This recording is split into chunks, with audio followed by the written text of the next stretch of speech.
Bonsoir à toutes et à tous, merci d'être restés avec nous. Bienvenue si vous venez de nous rejoindre. C'est la dernière partie de cette édition et aujourd'hui on parle d'un livre. C'est un des spécialistes internationalement reconnus de la grande figure médiévale Ibn Khaldoun. Il lui a consacré de nombreux ouvrages de recherche et des essais, mais pas seulement. Cette fois, l'écrivain et historien Abdeslam Chiddadi a consacré une biographie romancée à cette grande figure de l'histoire. Il est avec nous aujourd'hui pour nous en parler. Monsieur Chiddadi, je suis ravie de vous recevoir. Merci beaucoup d'être avec nous. Merci de m'avoir invité.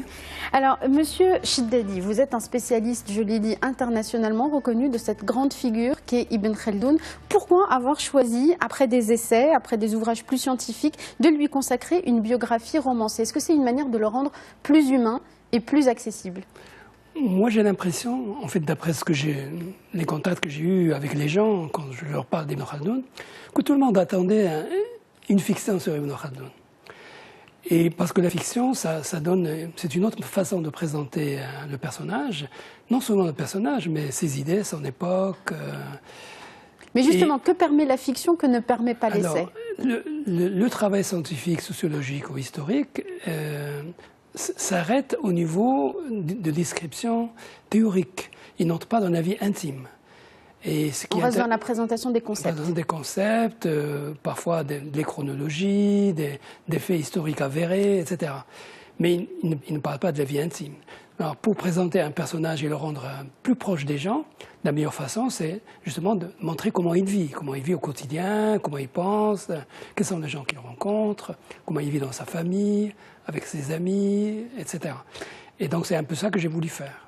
Alors justement, vous avez choisi de le raconter d'un point de vue extérieur avec cette biographie romancée, c'est-à-dire que vous ne parlez pas à sa place, il n'est pas écrit à la première personne, c'est pour maintenir cette distance et ce regard sur le personnage historique? Alors souvent quand on présente un personnage du passé, on fait des projections, on fait comme si ce personnage appartenait au présent. Moi je voulais absolument éviter toute projection, je voulais montrer Ibn Khaldoun tel qu'il est, d'après ce que nous savons de lui, par ses propres dires, par son autobiographie et par des témoignages de l'époque.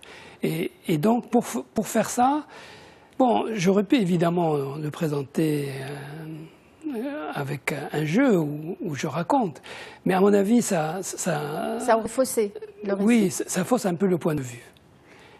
Alors, vous êtes vous-même historien, vous avez voulu restituer l'homme, Ibn Khaldoun, au-delà de l'historien, et puis on va revenir tout à l'heure sur son travail et sa pensée. Justement, de quelles sources vous disposiez pour pouvoir retracer justement ce portrait intime d'Ibn Khaldoun? Alors, Ibn Khaldoun a produit lui-même une autobiographie, et son autobiographie est considérée comme la plus longue, qui n'ait jamais été écrite à l'époque médiévale. Dans le monde arabe, bien sûr.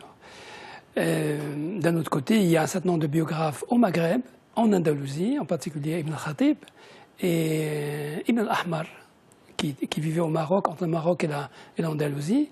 Et il y a au moins 5 ou 6 biographes orientaux qui ont parlé de lui. Et ses disciples, les jeunes étudiants qui l'ont suivi, ils ont aussi laissé des témoignages sur lui? Il y en a un au moins qui a laissé un témoignage assez important, c'est Al-Maqrizi, qui était un de ses disciples et qui l'admirait beaucoup. Alors voilà pour ce choix de la fiction. Et ce qui est au cœur de ce roman, c'est le processus de maturation, de gestation et de mise en écriture de son grand projet sur son histoire de la civilisation qui commence avec la fameuse Muqaddima, son introduction. Et vous racontez, d'ailleurs c'est une grande partie du roman, le moment où il décide de s'exiler, sa famille le rejoint et où il commence à se mettre dans le processus d'écriture. C'était important de mettre le focus, de mettre le projecteur sur cette phase de la vie d'Ibn Khaldoun? Oui, Ibn Khaldoun n'est pas n'importe qui. Et ce qu'il est, c'est avant tout un savant, un historien, qui a marqué son temps, qui a marqué toute l'histoire humaine. Parce que, bon, on y reviendra tout à l'heure, mais ce qui est important chez lui, c'est justement ce côté de grand savant et de grand historien. Et donc je voulais, dès le départ, le mettre en situation au moment où il commence à penser à écrire. Et donc c'est le moment où il s'exile, etc. Voilà. Mais on a l'impression qu'il a une double vocation, parce qu'il a été conseiller dans plusieurs cours, à Tlemcen, à Grenade, à Fès. Parfois, il se met volontairement en retrait. D'ailleurs, quand il choisit de s'exiler, en fait, il est en chemin pour une mission commandée par un des princes, et puis il décide finalement, par une ruse, de tromper les gens qui l'accompagnent et d'aller chercher refuge chez un autre ami pour se mettre dans cette écriture. Il était inconfortable. Vous pensez que c'était inconfortable pour lui, cette position de conseiller des princes? Que sa véritable vocation, c'était plutôt l'histoire? C'est un homme partagé. Dès le départ, c'est un homme partagé, et cela remonte très loin. Et il le raconte d'une certaine façon en rapportant le fait que dans sa famille, il y avait à la fois des hommes politiques et également des savants. Et lui, semble-t-il, dès le départ, il hésitait. Et normalement, il devait être entré dans le service des princes, parce que son père, surtout son grand-père et ses arrière-grands-parents étaient soit ministres, soit conseillers, etc. Et donc sa vocation normale aurait été d'être au service d'un prince, en particulier des princes Hafsides de Tunis. Mais très tôt, il a rencontré des savants, d'ailleurs, qui sont venus de Fès, de la cour mérinide. Et parmi ces savants, il y en avait un qui était à la fois philosophe et mathématicien, et qui lui a en quelque sorte inculqué le virus de la science. Et à partir de là, je crois que ça ne l'a pas quitté. Mais il a fait à un moment donné quelques œuvres tout à fait scientifiques, en mathématiques, en logique, en théologie. Et justement, c'est difficile de le qualifier, parce qu'il est à la fois juriste, il est théologien, et puis on va le voir, il est historien également. Il a un peu embrassé tous les champs de la connaissance. Donc, il aurait pu avoir une vocation scientifique. Mais il a constaté que la science, à son époque, piétinait. Et il finalement... Je pense que par goût, mais aussi par nécessité, s'est orienté vers l'histoire. Alors justement, cette discipline dans laquelle il va s'inscrire, à savoir l'histoire, il a lui-même du mal à la définir. À un moment dans la discussion avec un de ses compagnons, il lui demande justement c'est quoi cette discipline que tu es en train de créer. Parce qu'en fait, la rupture d'Ibn Khaldoun, c'est qu'au lieu de vérifier la véracité des transmetteurs d'un fait, il veut vérifier les faits en eux-mêmes. Et ça crée une rupture dans la pensée médiévale. Mais on sent qu'il a du mal à définir sa science. Est-ce qu'au moment où il écrit, il a conscience d'être un historien qui va révolutionner la façon de faire de l'histoire? Je pense que pendant plusieurs années, il a dû méditer sur justement la nouveauté qu'il allait apporter à l'écriture de l'histoire.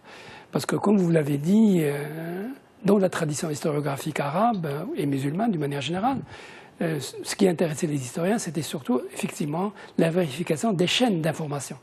Et lui, il lui a semblé que ce n'était pas suffisant et qu'il fallait vérifier les faits eux-mêmes et donc revenir à la réalité, pas seulement à la façon dont on raconte cette réalité.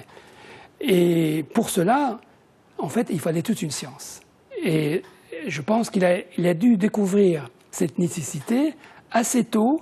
Et ça a beaucoup travaillé dans son esprit pour aboutir finalement à l'élaboration très, très, très développée d'une véritable science, en fait de plusieurs sciences. C'est-à-dire la science de la société qui est quelque chose d'extrêmement complexe, beaucoup plus complexe que la sociologie, que l'anthropologie, oui, parce qu'il prend que la en compte psychologie sociale. toutes les dimensions. Il touche aux conditions de vie, au climat, voilà, à la question des langues, à la question du surnaturel aussi, dont il parle voilà, énormément, le rôle qu'il a dans les sociétés. Et puis finalement, il ne reste pas circonscrit au Maghreb, puisqu'à un moment, quand il est dans la cour du prince du Caire, il rencontre un émissaire de l'Afrique, un noir, il l'écrit comme ça, et ça lui ouvre aussi le champ de connaissances vers les sociétés subsahariennes. Et ça, c'est nouveau aussi pour l'époque.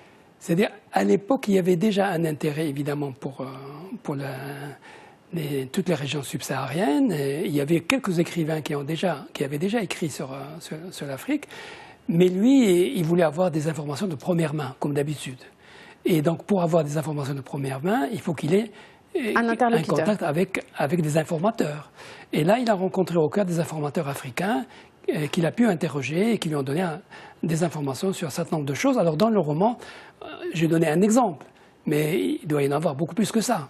Une dernière question, on arrive à la fin de cet entretien. Alors, c'est un ouvrage qu'il faut mettre entre toutes les mains parce que ça permet de vulgariser et d'appréhender d'une manière très humaine la figure d'Ibn Khaldoun et de rentrer dans sa pensée. Mais s'il fallait retenir quelque chose de ce qu'il a pu apporter aux sciences de manière générale et à la pensée arabe, et qu'avons-nous fait de son héritage aujourd'hui?